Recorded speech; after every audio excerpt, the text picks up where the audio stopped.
A maioria das vezes, ele chega com queixas, com sintomas de dor óssea, ele tem dificuldade para subir escada, para subir no ônibus, né? Ele tem dor na articulação, quer dizer, são sintomas bem variados. Mas eu tenho uma doença nos ossos e vou operar o pescoço? Explica isso pra gente, Melanie. E todos esses fatores, diminuição do cálcio, aumento do fósforo, vão estimular as glândulas paratireoides a produzirem uma secreção maior de PTH. E aí é que começam todos os problemas.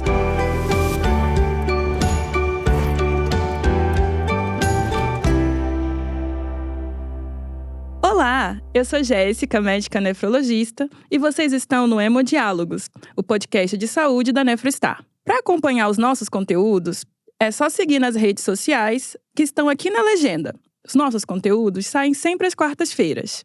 Hoje eu tenho o grandíssimo prazer de receber a doutora Melanie, que é médica colaboradora do Laboratório de Doença Óssea do HC USP. Boa tarde a todos. É um prazer estar aqui com você e eu agradeço muito o convite, Jéssica, principalmente porque eu sei que nós vamos conversar sobre um assunto que nós duas somos apaixonadas por ele, que é a doença óssea metabólica da doença renal crônica, não é isso?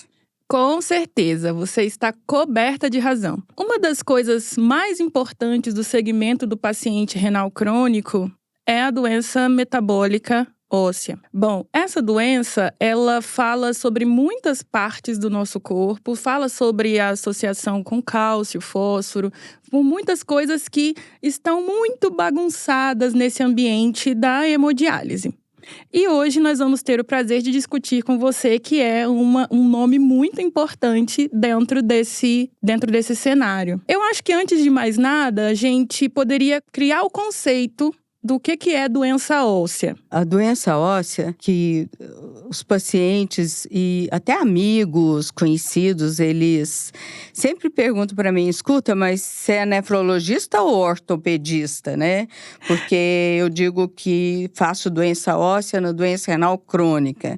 Então, fica essa dúvida, né? E muitas pessoas realmente não sabem o que isso significa. Então, assim, de maneira bem simples, clara, eu vou dizer que quando você começa a perder a função do rim, né, várias alterações metabólicas vão acontecendo. Então, por exemplo, uma das primeiras que acontece é a diminuição da excreção do fósforo. Então, o rim está doente, ele começa a excretar menos fósforo. Com isso, o fósforo sobe, né, no sangue. Então, e essa subida do fósforo vai ocasionar um aumento de hormônios e outros impactos, por exemplo, no cálcio. Então, ele vai fazer com que o FGF23, que é um hormônio que bota fósforo para fora, né, vai aumentar. Com isso, vai diminuir o calcitriol. O calcitriol diminuindo, ele vai fazer um esforço, né, para então diminuir a absorção de fósforo e de cálcio do intestino e com isso diminuir o fósforo. Bom, mas acontece que as coisas não são tão simples assim, porque diminui o fósforo, mas aí diminui o cálcio e todos esses fatores, diminuição do cálcio, aumento do fósforo, vão estimular as glândulas paratireoides a produzirem uma secreção maior de PTH. E aí é que começam todos os problemas, né? Esse aumento do PTH, ele vai ocasionar uma desmineralização dos ossos e aí, então, nós temos uma doença óssea instalada. Eu acho que é basicamente isso, né? Sim, concordo com você. Hoje nosso tema vai ser embasado principalmente pelas perguntas mais frequentes dos nossos pacientes em ambiente de diálise. Então, para trazer para esses pacientes, quais seriam hoje os métodos que a gente mais utiliza, por exemplo, para diagnosticar essa doença? Continuando de maneira prática, o paciente vem no nosso ambulatório e ele apresenta níveis de PTH. acima de 500 e principalmente acima de 800, que já configura um caso mais grave, e junto com o PTH alto, ele tem uma fosfatase alcalina alta também, ele tem um fósforo alto, o cálcio muitas vezes está normal, né? A vitamina D também, ela pode variar, tudo. Aí a gente já, com essa suspeita de que o paciente tem um hiperparatiroidismo secundário. Ainda esqueci de falar, porque ele chega, não porque o PTH está alto, né? Na maioria das vezes, ele chega com queixas, com sintomas de dor óssea, ele tem dificuldade para subir escada, para subir no ônibus, né? Ele tem dor na articulação, quer dizer, são sintomas bem variados, às vezes até prurido também. Então, a gente junta essa sintomatologia clínica com esses achados nos exames laboratoriais do paciente, aí a gente já infere que esse paciente tem um quadro de hiperparatiroidismo secundário. E o que a gente vai fazer assim para comprovar esse diagnóstico, né? O que faz parte do nosso protocolo é um ultrassom, né, das glândulas paratireoides, que frequentemente mostram a presença de 1, 2 ou até 3 glândulas. É raro que mostre 4 ou mais. E a gente ainda tem a cintilografia de paratireoide, que é aquele exame realizado com Sextamib, né? E que aí vai mostrar a captação da glândula ou das glândulas, né? Aí, se você perguntar para mim, ou que o paciente às vezes pergunta, nossa, mas eu tenho que fazer os 2 exames, qual que é a diferença de um e de outro?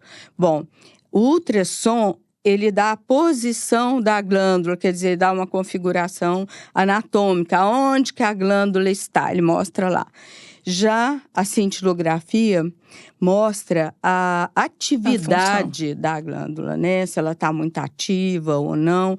Então, a gente associa os resultados da cintilografia com o do ultrassom, né? E com isso a gente fecha o diagnóstico de hiperparatiroidismo secundário.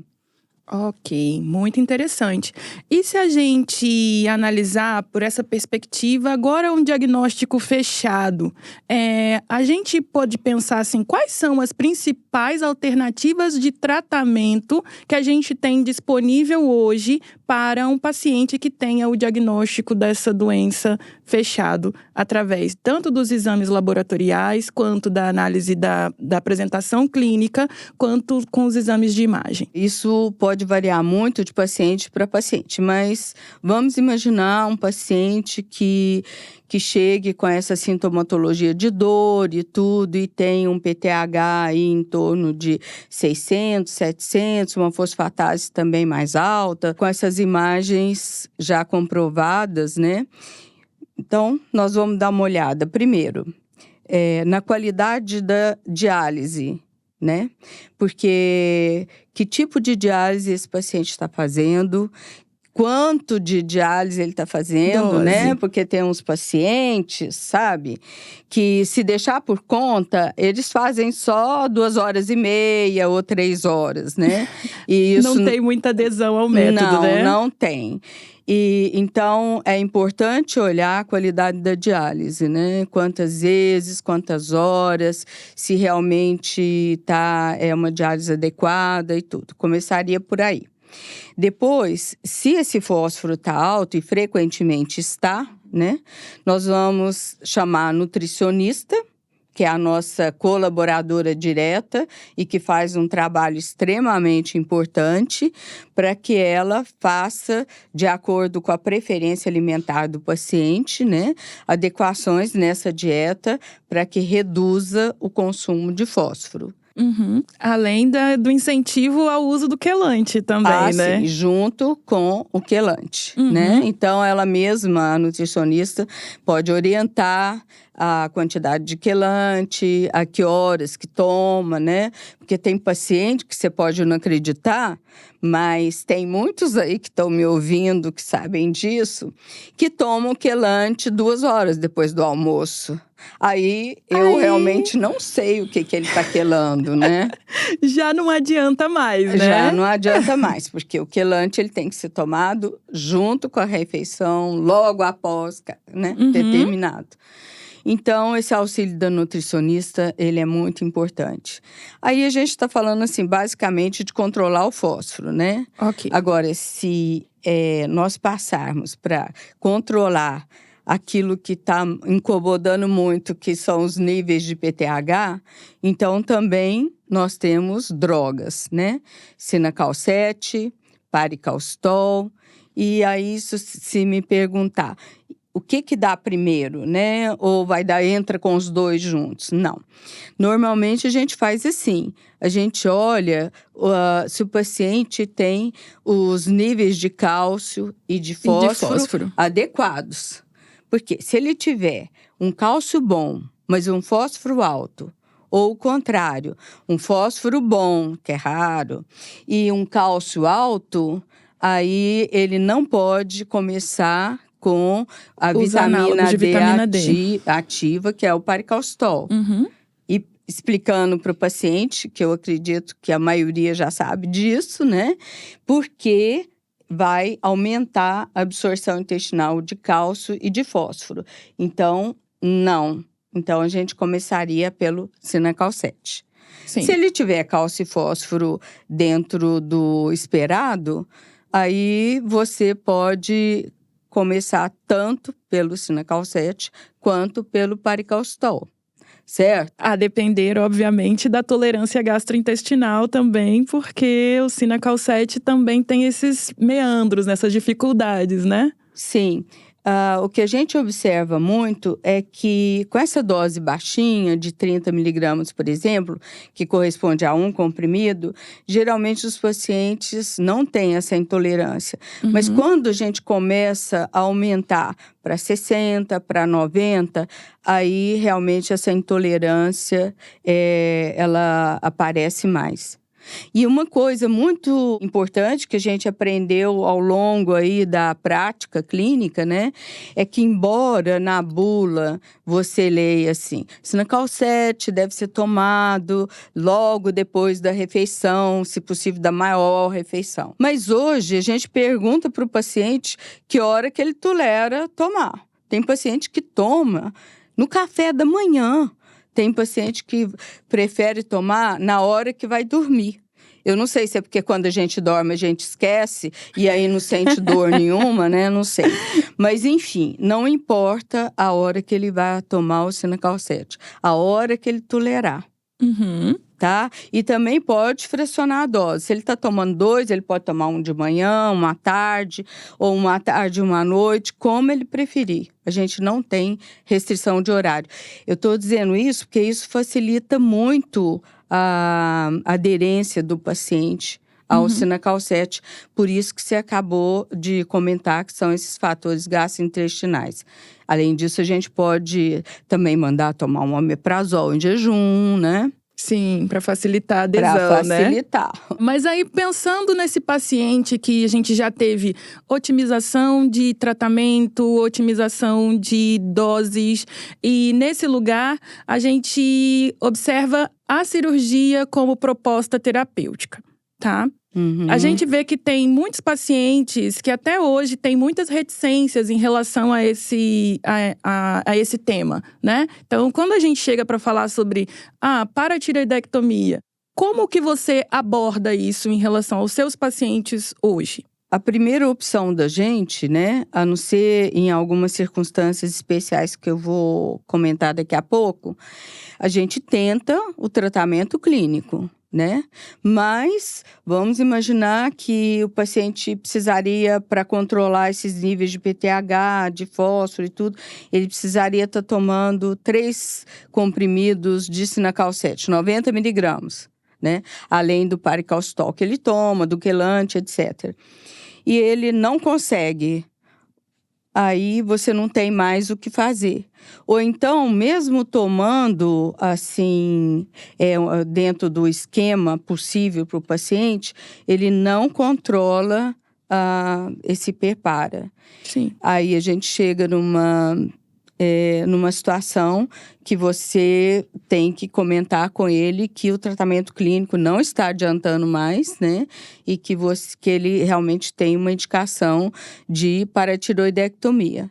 Assim como aqueles pacientes graves que já chegam para você, né? Frequentemente vindos de outra localização e tudo, e já chegam com um PTH, por exemplo, de 2.000, 3.000, e aí você pode falar assim, nossa, não é nossa, não. Tem paciente que chega com 4.000, né? É frequente. É frequente. Paciente que já tem uma história de fratura, né? Tumor marrom, calcificação vascular, quer dizer, já tem essas comorbidades relacionadas a esse distúrbio metabólico não controlado. Então, esse paciente, a gente já diz para ele logo de início que muito provavelmente o tratamento clínico não vai adiantar e que a indicação dele é, sem dúvida nenhuma, cirúrgica. E é muito frequente a gente receber dos próprios pacientes, né, o feedback assim, doutor, mas eu tenho uma doença nos ossos e vou operar o pescoço. Pois é. Explica isso pra gente, Melanie. Então, eu queria falar para eles que aqui no nosso pescocinho, junto com a tireoide, nós temos 4 ou às vezes até mais glândulas que são chamadas de paratireoide, né?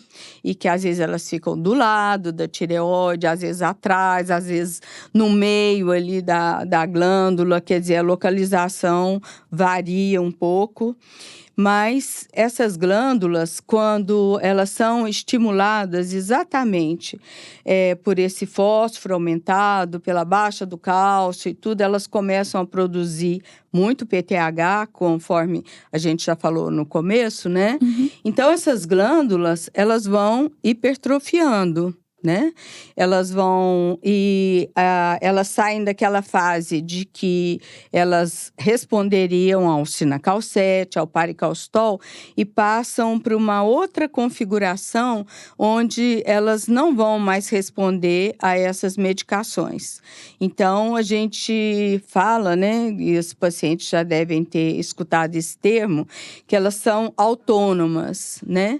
Então, elas não respondem mais e aí só nos resta a opção cirúrgica, que consiste na retirada ou das 4 glândulas, e aí a gente pega uma que está menos acometida e corta, assim, fragmentos bem pequenininhos e implanta na USP. A gente implanta aqui no antebraço e na Unifesp. No externo, a lateral do externo. Sem briga, isso é preferência do cirurgião, né?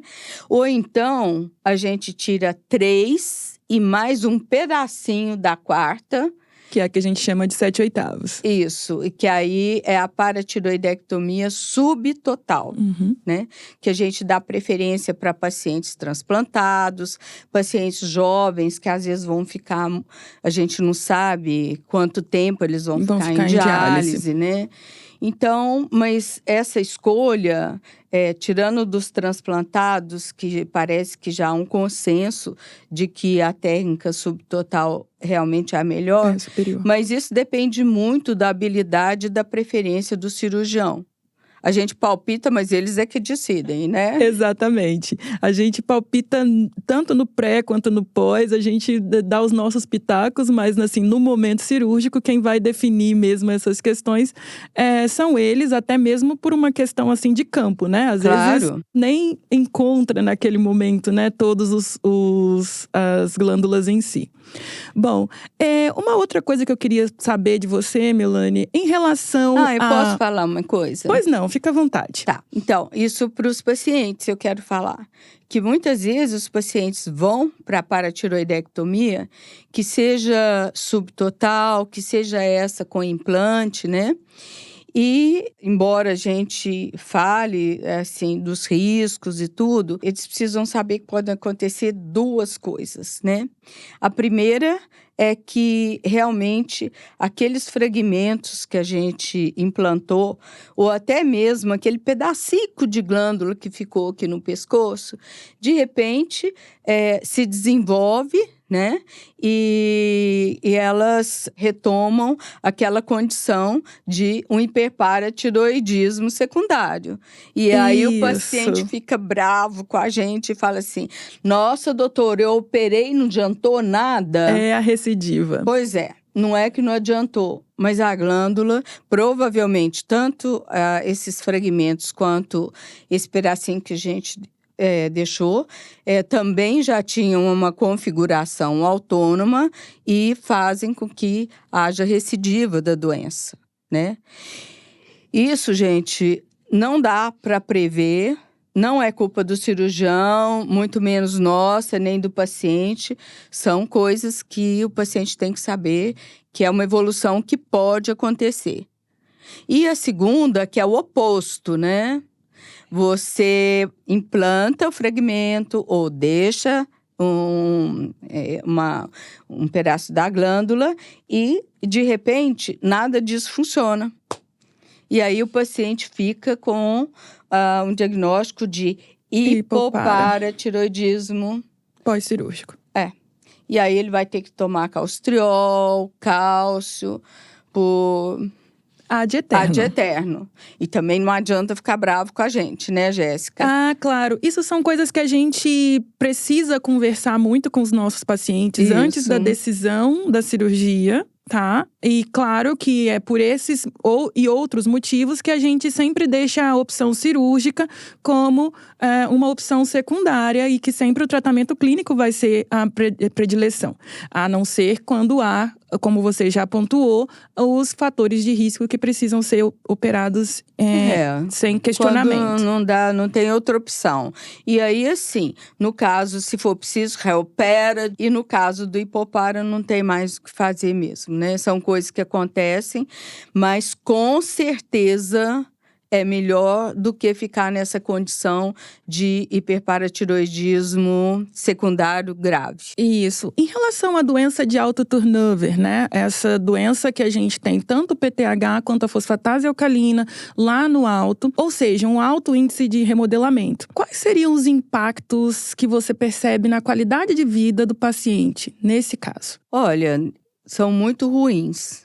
Primeiro, assim, olhando, né, só pelas queixas do paciente, ele é um paciente que tem dor, né, e ter uma dor crônica, nossa, é muito ruim, né? Isso deixa a pessoa deprimida, angustiada, de mal com a vida, né? Não tem estímulo externo que deixe a pessoa alegre, feliz. Então, já começa por aí. Depois, a gente tem que ver as comorbidades, né, que essa condição de hiperpara vai trazer. Por exemplo, nós temos as calcificações, né, tanto de partes moles, que é quando todo esse cálcio, esse fósforo deposita nos vasos e aí promove uma calcificação vascular, aumentando o risco cardiovascular do paciente, né? Uhum. Então, ele começa a ter, assim, queixas cardíacas, vai limitando mais a vida dele. Outra, Do nada, ele pode ter uma ruptura de tendão, por exemplo, né? Fraturas que De baixo impacto, né? de baixo impacto, que a gente costuma falar, caiu da própria altura, né? E isso é muito ruim, porque a gente sabe que o paciente com doença renal crônica, hiperparatiroidismo, quando ele fratura, ele aumenta o risco de mortalidade, né? Outra, a recuperação dele vai ser muito mais complicada do que de um outro paciente normal que não tem essa doença óssea, tá? Outra coisa, falando de fratura, muitas vezes os pacientes, eles não percebem, mas eles têm um desabamento aqui de coluna.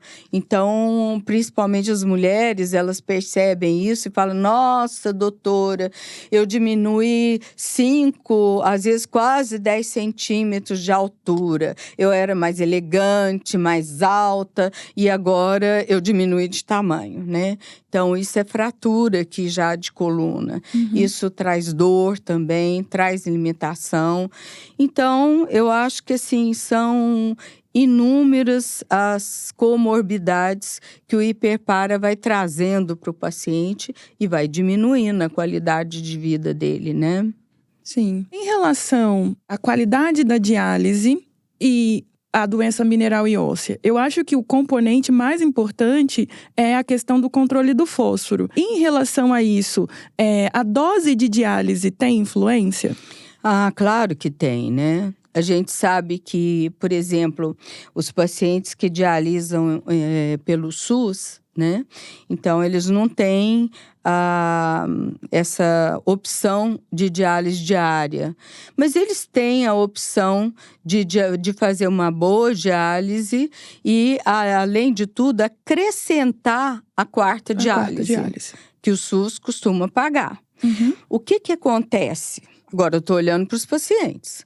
Quando a gente fala assim, olha, ia ser muito bom para você se você viesse, por exemplo, aos sábados, fazer a quarta diálise.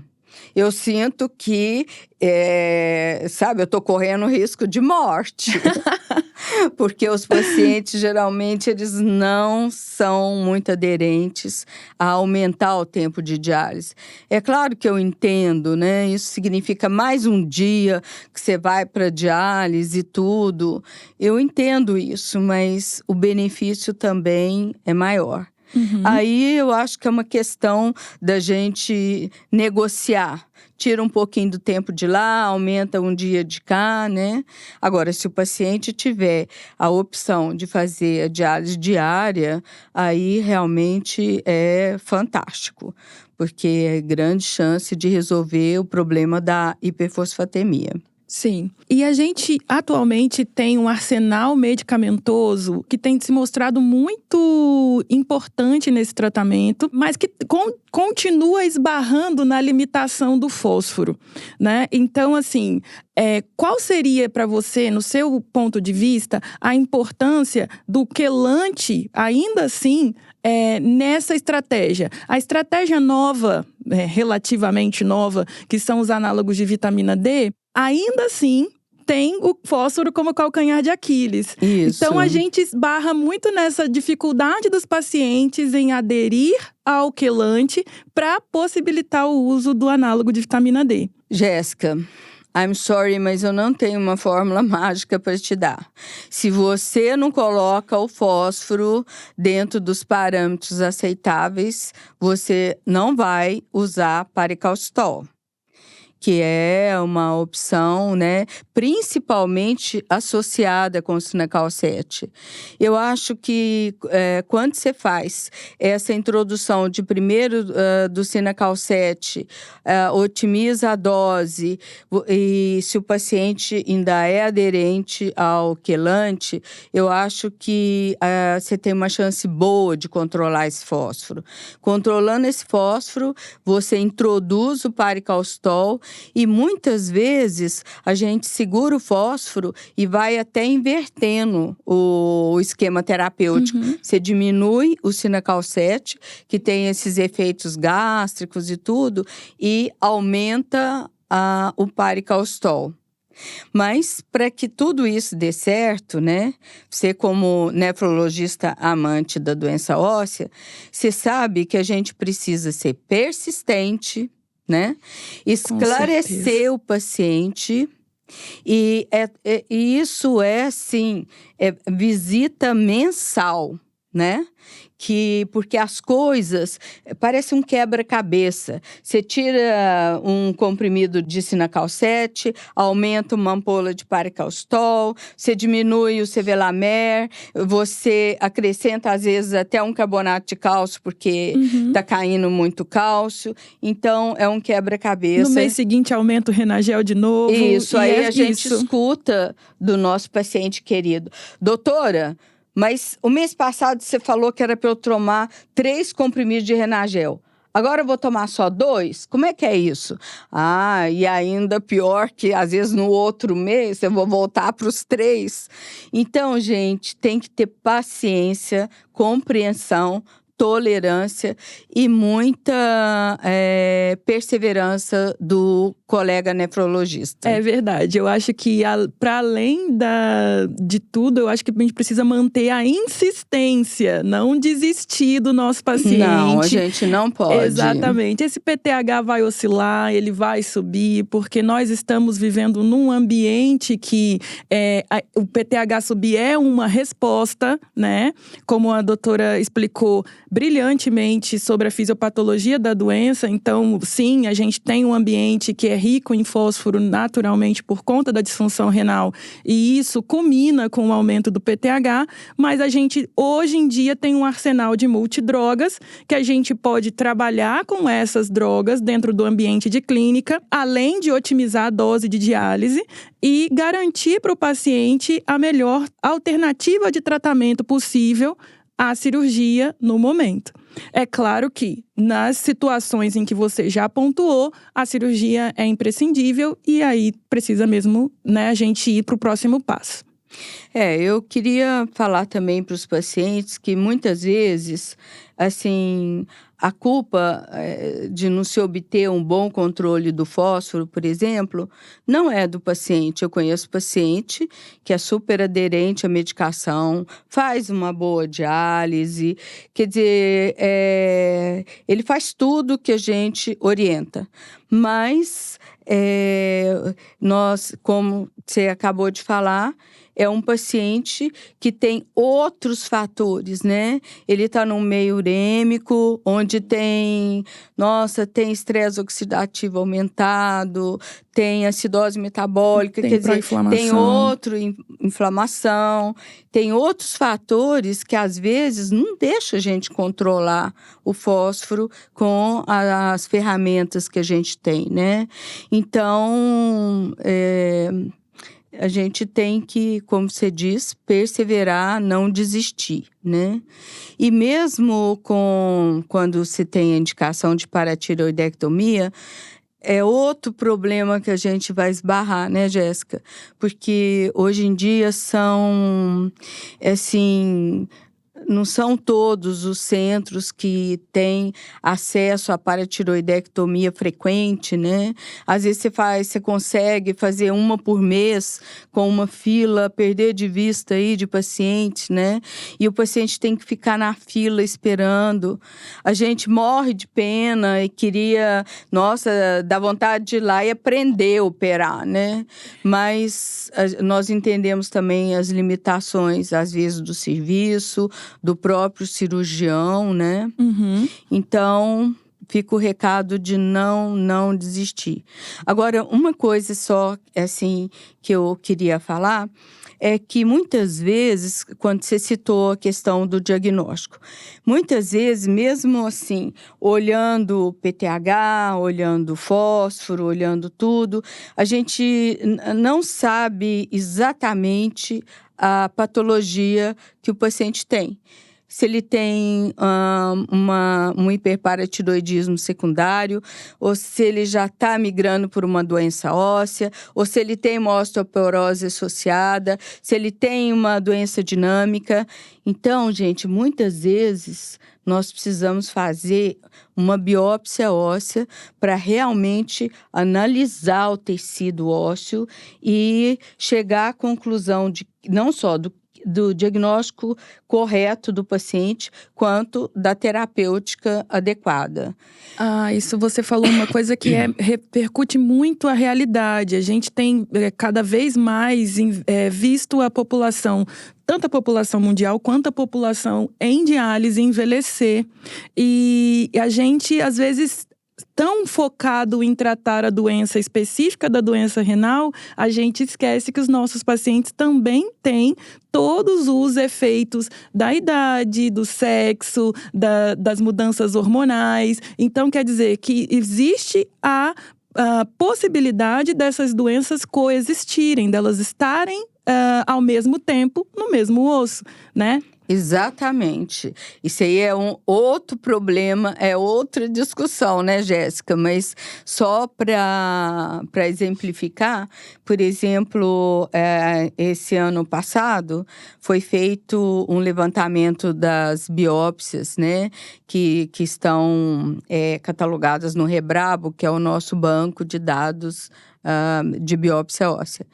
E de 300 eu não vou lembrar o número exato, mas 350 e poucas biópsias, constatou-se que 42% dessas biópsias o paciente tinha, né, osteite fibrosa ou hiperparatiroidismo secundário, e 54% osteoporose associada. Então, é um problema que está vindo a toque de caixa e que vai bater na nossa porta. Aliás, já está batendo, né? Já está escancarando nas nossas portas, nas clínicas de diálise. Isso. Então, porque a gente nem falou de sobrecarga por alumínio, sobrecarga por ferro, que também… Gente do céu! Olha, Jéssica, tratar a doença óssea no paciente com doença renal crônica realmente não é muito fácil, viu? Não, é um universo de coisas, né? É um universo, né? Mas que a gente pode ir discutindo uma porção de vezes, que vai ter sempre assunto. Sempre. Para a gente confrontar e tentar achar uma solução. Ou, se não, pelo menos para divulgar como as coisas são e estão acontecendo. E justamente a gente entende que é uma oportunidade para também desmistificar certas coisas para os próprios pacientes, né? Para eles entenderem que as nossas prescrições, que às vezes algumas restrições alimentares, que às vezes alguma puxadinha de orelha ali na beira da cadeira, uma reforçadinha no uso do Renagel, uma de distribuir o lanche com o comprimidinho de Renagel do lado. Isso não é à toa, isso é porque a gente sabe exatamente como é a fisiopatologia dessa doença, sabe quais são os próximos passos e sabe o quanto isso pode repercutir na diminuição da qualidade de vida, no aumento do risco cardiovascular desse paciente, não é mesmo? E traduz também, assim, o carinho que a gente tem por eles, né? Exatamente, e que a gente quer o melhor. A gente está preocupado e a gente quer colaborar, né? Mas, infelizmente, depende do paciente também, né? Mas se a gente juntar as nossas forças, olha, tem uma luz no fundo do túnel. Tem, com certeza tem. O assunto tá muito bom, a gente tá fluindo muito bem, muito lindo isso. Eu acho que a gente ainda tem assunto para muitos mais contatos, muito mais vindas da doutora Melanie. Como eu já deixei bem claro, você sempre será muito bem-vinda aqui, porque eu acho que são assuntos que a gente realmente precisa tanto abordar quanto desenvolver mais, para o nosso paciente estar ciente das mudanças que ele também pode fazer, que vão repercutir positivamente no seu tratamento. Isso, para ele poder participar e ajudar a gente, né? Com certeza! Olha, eu agradeço muito o convite. Foi um tempo, assim, extremamente prazeroso para mim, né? Quem me conhece sabe, assim… Bom, eu tenho uns 25 anos que eu trabalho com paciente com doença renal crônica, né? Faz pouco tempo que eu larguei a sala de diálise, mas continuo em pesquisa, continuo assim tentando difundir conhecimentos e colaborar no que eu posso, inclusive com biópsia óssea e tudo. Então, estou à disposição e todas as vezes que vocês quiserem, eu volto com muito prazer, tá? E vou deixar aqui o meu carinho especial para os pacientes e pedir para eles de novo, para que eles colaborem com a gente, que aí o resultado vai ser fantástico. Eu queria agradecer a todo mundo que esteve conosco até agora. Para seguir os nossos conteúdos, é só acompanhar o canal no YouTube ou o @nefrostar no Instagram. E te espero no próximo!